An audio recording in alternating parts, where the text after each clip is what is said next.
Okay, we have a rope tied to a tree that I cut at the limb. My chainsaw broke, so I'm going to have to pull it down. It goes down to my truck. One or two things is going to happen. Either that limb's going to come off or the whole damn tree's going to fall. Let's hope just the limb.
Now what?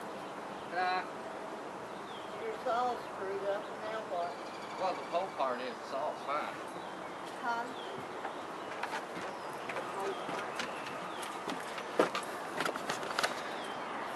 Okay, we're still alive. Everything's good.